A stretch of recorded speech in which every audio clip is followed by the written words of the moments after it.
no days off, no days off, no days off. Mind on my grind, so it's no days off. What's up, everybody? We're back again with another episode of the No Days Off Boxing Podcast. This should be the last one that I do solo. I should be back with my co-host after this week, but no promises. Let's get straight into the clown show. First thing on my list, Jake Paul versus Mike Tyson. This was really nothing but a reflection of most of the men in America. And this is not a shot at Mike Tyson. It's a shot at everyone that believed that he was going to turn back the clocks. The dude is 58 years old. If you know any 58-year-olds, I don't care how good they were at sports, bro. You cannot throw them back in with 20-year-olds. Doesn't matter how good they were in the past. If they're playing against an able 20-year-old, 25-year-old, 29-year-old, whatever, they're probably not going to win, bro, especially in a contact sport. Can you imagine if we got some 58-year-old legends that played in the NFL and just put them in the NCAA? They'll get cracked, bro. They will get cracked, you know? And I think Mike looks good for 58. If he fights someone else his age, he's going to look really good. But he is 58 years old. Use that as a lesson to take advantage of your youth. If you're young right now, you're going to get old one day. And you're going to still think that you can do stuff and you can't. There's all these pages like, oh, look at this opportunity he had to throw a right hand and he didn't. Yeah, you know why? Because he's old, bro. You get old and your reaction time slow down. You get old and you don't trust your legs. Yeah, when you're 20, someone could be 3 feet away from you and you could spring towards them. When you're 58, you're going to be like, ooh, I got a knee brace on. Dude came out in a knee brace. He almost fell walking in, bro. Of course, he wasn't going to take certain steps that could compromise his body, bro. Like, I don't know, man. This fight was for all of those dudes that say, I think I could hang in there with a professional for 2 rounds if I trained for. Like, no, bro, you can't. Shut up. If you thought Mike Tyson was going to win, shut up. That's it. We don't really need to talk about this fight anymore. I will say this. I think Jake is regressing as a boxer. I think at one point, I think he cared a little bit. And I even defended him a little bit in the beginning because I thought he had a plan. I thought he was going to start off as a clown show and sneak his way into the cruiserweight rankings and try to do something, right? I don't think he's trying to do that anymore. And I think it shows in his boxing. His defense gets worse. He doesn't even, like the last 2 fights, he stopped Mike Perry because he's little. But it's like, he doesn't even have like the same gusto on his punches. Like, I don't know how to explain it. It's just he's not getting any better to me. I don't see improvements every fight, which is not a good sign when you're fighting at least once a year. You know what I'm saying? So, but Amanda Serrano, Katie Taylor, I think that was a great fight. I don't want to call it a robbery. I don't think it was a robbery. I don't think close fights can be robberies. But what I will say is, I thought Amanda Serrano won. I really did, especially with the point taken away for the headbutt. You could call that a bad call if you want to, but she lost the point. I would have thought that would have swung it Amanda's way. I thought it was about what and what. Besides that, I liked what Amanda was doing more, man. I like her style more, and that's what it comes down to in these kind of things. You don't know what the judges are gonna like more. Katie she had good movement. She was landing some clean combinations. I definitely think the commentators were overhyping Amanda Serrano, but I still, personally, I thought she won. If someone says Katie Taylor won, I'm not like, oh, you don't know what you're talking about. That's fine. I think that's how boxing works, right? If you go to the judges and it's close, you're just taking a chance. Like, that's just what it is. I'm actually going to make a jump.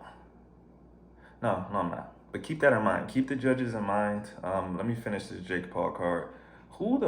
Bro, this Indian boxer, I can't even think of his name. Goyat, something like that. Fighting a YouTuber from Brazil. I mean, like, he was obviously better than him, but like, why was that a fight? I really just think they're trying to set up Jake Paul fighting him later. Dude's like 147 pounds, bro. Nobody wants to see that. I'm not even gonna spend any more time talking about that. Let's talk about Mario Barrios. What's going on with that dude, man? It's like every time I want to have faith in him, I lose all of my faith, bro. So I'll think, yeah, he's not really that guy. Then have a performance where I'm like, you know what, he's pretty decent. When he beat Ugas, I'm like, oh man, maybe I should have some faith in him. And then he shows up and does this, bro. You getting dropped by Ramos? Like, I literally thought he was gonna work him, bro. Like, I thought it was gonna be over early. Maybe he got overconfident from knocking him down early. I don't know, bro, but that fight should not have been that close. I think I think he's gonna lose that belt.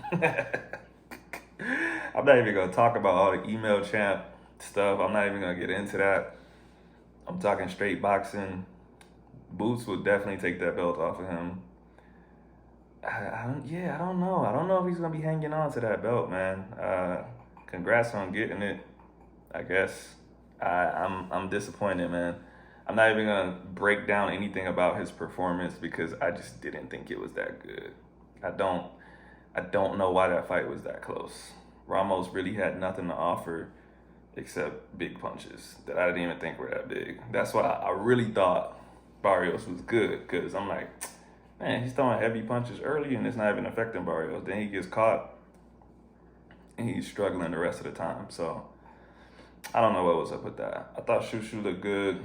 I think people are hard on Shushu, man. I think up and comers, I think they have it hard, man. Everyone wants to knock out every single fight, and if you go for it and you get knocked out, everyone's like, "Oh, this guy sucks. He's not that good." I think Shushu needs to keep doing what he's doing, even if it's a decision or whatever. Keep getting decisions. Keep boxing well. I think he's good. I think they need to stop talking about NOA for a while. I think we need to just let that one go. He ain't that. Not right now. Okay. Let's move on to the card in Saudi Arabia. Now we're gonna go back to these judges because we got William Zepeda and Tevin Farmer. That was a great fight, man. I wasn't expecting it to be that good. First of all, Zepeda's a monster, bro. That cardio, I can't even say, like, I don't even know how that's possible. That dude does not slow down at all. He picks up the pace as the fight goes on. That is crazy, bro. Like, I was actually like live tweeting the fight, and I can't say I was surprised that Tevin Farmer knocked him down. William Zepeda is not, he doesn't have amazing defense. You know, he's got that almost built-in defense. Like, he's just working so hard offensively that you never get a chance to throw big shots because you're just worried about what's coming at you. But I wasn't surprised that someone as slick as Tevin Farmer could catch him and knock him down. And, you know, it's not like he was crazy hurt or anything. He went right back to attacking him afterwards. But, you know, that's a big deal on Twitter. Everyone was like, man, if Tevin Farmer could do that, then Shakur is going to kill him. And I'm like, maybe. But I hate all of these triangle theory / fantasy wins. Like, oh, if this guy's better than this guy and he beat him, then that means he would beat him. No, bro, styles make fights. Tevin Farmer brought it to William Zepeda, and that's, you know, it actually worked. You know, sometimes you got to outbox a boxer, sometimes you got to outfight a fighter, you know. He just pushed him back, or tried to push him back for as long as he could, and that worked in the beginning. But to me, the fact that, you know, you knocked him down, you didn't beat him down. No, he kept coming back towards you. It's not, everyone's like, oh, he knocked him down and this, and I'm like, well, there's still the rest of the fight, bro. So one knockdown isn't enough, you know. I thought Zepeda won, but again, just like I was saying about the Serrano card, if it's close and they give it to the person that you don't want, that's not a robbery. I don't think it was a robbery that Zepeda got it. If they would have said Tevin Farmer won, I wouldn't have been surprised. I literally would not have been surprised. I thought he was winning a lot of the beginning rounds, and he got a knockdown. Do I think that he didn't get any round after 4 like I saw on a lot of their cards? I don't know, man. It's tough. It depends on what you care about, because, like I said, Zepeda was controlling the pace. He was taking it to him. And he really just never stopped throwing. You know, like I said, Tevin got the knockdown. That was great.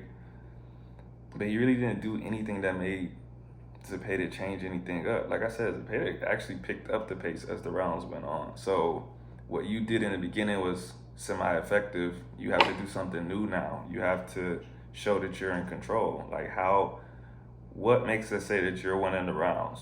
You might have a response for that. You might say, well, I think Tevin was winning the rounds because of this. Maybe. I think Zepeda pulled it off. I wouldn't have been surprised by a draw. I actually thought a draw was coming, but it doesn't surprise me that it wasn't a draw. I know they want Zepeda to fight Shakur. Does that performance make me think that Shakur would beat him? I think Shakur definitely has the tools to beat him. That doesn't mean that he's going to beat him. That's why we want to see the fight, bro. Because is Shakur going to stand in the pocket with him and risk whatever he's going to get hit with? We don't really know what Shakur's chin is like. We watched Tevin Farmer take a bunch of those punches. And Zepeda ain't no crazy power puncher. He's not that. But he throws a lot of punches. Is Shakur going to stand in there and trade with him? If he's on his back foot running around, he might actually get tired. He might actually get caught trying to get out of there. There's so much stuff that can happen when you fight with a different style. So I want to see it. Do I think Shakur's going to win? I think he likely wins, but I want to see it. I want to see the fight happen. I think that's going to be a better fight than Zepeda versus Tank. I think Zepeda knows that too, because you can't just be throwing a bunch of punches at Tank. He'll get done worse than Leo Santa Cruz did. So I would like to see it. I would like to see Shakur versus Zepeda. So I hope they make that happen. Hopefully Shakur watched that fight and he thinks Zepeda's easy food and he's like, sign it today. Good, let us see it, bro.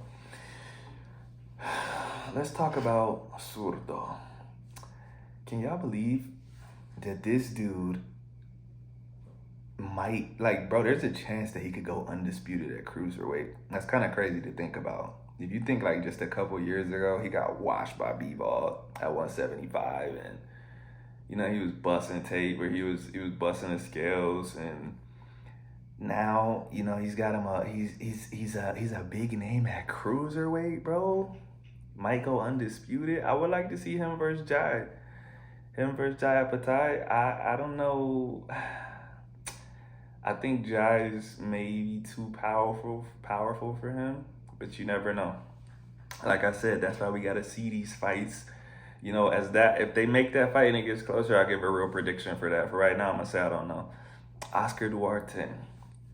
I thought he had a good performance. I think people were hating on him. I thought he had a good performance. You know, Akhmedov, even though he's like 10-4 now, that dude is good, bro. And here's the thing.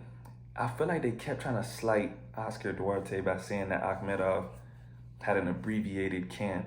He did. He did not have a full camp. But he also was not coming off of the couch. He was preparing for a fight in December, so he didn't have as long of a camp. But the dude was clearly in shape. You know, he did get a little tired at the end, but man, crafty southpaw. You know, lots of great punches, lots of good foot movement. Honestly, in the beginning of the fight, I was like, this might be too much for Oscar Duarte, because he's real slow and plodding. Like, he literally just walks forward and throws bombs. So I'm like, man, this dude's a southpaw, good footwork. He might actually wash him. This could be a bad matchup. But he handled it well. He kept breaking him down, and, you know, it was the same thing. When I went to the judges, I said if they call it a draw, if they give it to Akhmedov, whatever. And they didn't. So I thought that was a good performance by Oscar Duarte. Before I move on to some future fights, let's take it back just a little bit to the Boots card. You know, I like what I've been doing lately. I like coming in late with these videos because I get to talk about these fights when people's emotions aren't fresh and stuff like that. Boots, I think Boots is really good. I think what makes him good is his athleticism. You know, he's got pretty good reflexes. The problem is when you only rely on those reflexes, bro, it's gonna get you in trouble one day. You know how we were just talking about Mike Tyson, bro? your reflexes do slow down as you get older. You will not always be that fast to just be moving your head out of the way of punches. Roy Jones Jr., we've seen what happened to him. You gotta protect yourself, bro. It's cool. Oh, his punches don't hurt me. They will one day, bro. They will. You gotta tighten that stuff up now. You can't wait until you're in a tough fight with someone like Terrence Crawford and say, oh, I need to put my hands up. No, bro. You need to do it right now in preparation for someone like Terrence Crawford. Because as it stands, Terrence Crawford will destroy Boots. I don't care what y'all talking about, bro. And it took this performance for people to see that. I feel like you could see that a long time ago. Boots is not on Crawford's level right now. I do think boxers can improve, but I think it has to be intentional. I think he needs to start working on not getting hit, and not the flashy way. Just keep your hands up, bro. Like, he got hit. Man, Karen hit this dude with so many left hooks. I'm just like, bro, are you going to defend that? That's going to be really bad one day when someone hits harder than Karen. And I thought Karen made great adjustments, man. He made great adjustments. And I told people before that second fight, I said, he's not going to come and do the exact same thing as he did the first fight. And I said, I hope he pushes forward and makes it a tough fight. And that's exactly what he did. I feel like he made adjustments. I feel like Boots didn't make adjustments. And I think, like I said, Boots' athleticism is really good. He's a great boxer. I think he's someone that needs better instruction. He needs better instructions from his corner. His corner was just telling him, get him out of here, get him out of here. Bro, if he's not doing that every single round, that means you need to actually tell him something to do. I think a lot of people look at Boots and they think he's making a bunch of adjustments on the fly and stuff like that. And I don't really think he is. I think he's well conditioned, and I think he trains all the time, and I think he has a big arsenal of weapons that he can cycle through in his mind. But I don't want to call it button mashing, but I think he's essentially button mashing. He's not looking at what's coming at him and saying, oh, I'm going to set this up. Because he really didn't set nothing up in that fight, bro. He has automatic stuff that you could tell that he probably worked on in the gym. He sees a certain punch coming and he dips under and he throws this. That's reflex stuff. That's good. But he never really set anything up that could have knocked out Karen or that could have like changed everything. He kind of just kept doing the same thing over and over again. You do something like that against someone like Crawford? No. And on that note, I don't know who he'll beat at 154. I'm not saying he won't beat anybody, but I look at the champions and I'm like, bro, you see what just happened to Tim Tszyu? You walk up in there like that, the same thing will happen to you, bro. Him, Terrence Crawford, I don't know, bro. He needs to stay at 147. He needs to fight Brian Norman. That would be a good fight. I think that'll be a better fight than people think. I would love to see that. So, like I said, I think Boots is good. I think he's great. I think he's got the potential to be great, but he's got to make some adjustments and maybe maybe tell his corner to be better next time. How about that? So, Keyshawn Davis, his little homecoming joint, that was nice. He actually really surprised me too with the Lemos knockout. I didn't expect that. I thought that would be a much tougher fight for him. So I got to give him his credit there. I don't really have too much to say about him. I don't know, man. He doesn't impress me. He doesn't really impress me. I want to see him fight someone like who Lemos could be. I want to see him fight someone like that. Like, he's supposed to fight, who's he supposed to fight? Baranchyk? I don't know who he's supposed to fight next, but he's supposed to be in a good fight next. I will withhold my comments until then. I think Keyshawn Davis is good. I just don't think he's going to be that guy at 135. Maybe I'll be wrong. That'll be cool. Hopefully he gets the belt and he tries to unify with Tank, because as it stands, he calls out Tank a lot and he doesn't actually want to fight him. I think we all know he doesn't want to fight him. So, all right, upcoming fights. Bro, Robeisy is getting that belt back this weekend. If I'm wrong, y'all ain't gonna see me for like a month, bro, because I'm gonna be sad. Robeisy's getting that belt back this weekend. But if he doesn't, let me tell you, there's only one or two things that could happen. He gets the belt back, and we possibly get a trilogy, which would be crazy. Because, bro, Espinosa, that dude is good. That dude is good. The other possibility is he watches Robesi bad, which would still be cool because it'll just prove that he really is that good. And maybe the knockdown the first time with Robesi was a fluke. Because if y'all remember, Robesi wasn't even winning that many rounds. He got the knockdown, and that just had Espinosa on skates for a while, and his knee was all hurt and stuff. So, you know, he could come through and just wash Robesi. But Robesi's he has such a pedigree. He's such an amateur pedigree. He's been boxing for so long. I expect him to come in with a good game plan for a tall opponent like that and really be able to figure it out. If he doesn't win, I'll be really surprised. But I'm going to say that, you know, from the interviews and stuff that I've seen, he was not prepared for that fight. He didn't take it seriously because he had never heard of him. And I think it showed in the last, you know, few rounds where he got knocked down and barely made it to the end. But I think if you can make it to the end of a fight like that, then if you're prepared, it's going to be a lot better. So, my prediction,